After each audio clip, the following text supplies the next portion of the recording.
जय शिवराय मित्रांनो महाराष्ट्रातील सर्व शेतकऱ्यांना खुश खबर। सर्व शेतकऱ्यांच्या खात्यामध्ये आता पीक विमा जमा होत आहे। तर बऱ्याच शेतकऱ्यांच्या खात्यात हा पीक विमा जमा झालेला नाही।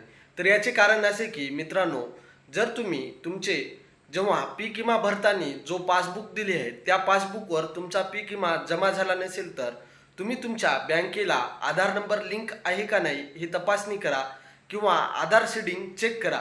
जेव्हा तुम्ही आधार सीडिंग चेक करसाल तेव्हा तुम्हाला समजेल की आपले बँकेला आधार नंबर लिंक आहे किंवा नाही।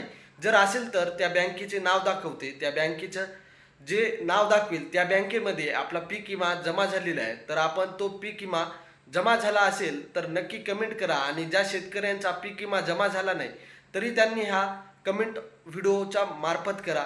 आणि काही प्रॉब्लेम असतील तर नक्की कमेंट करायला विसरू नका।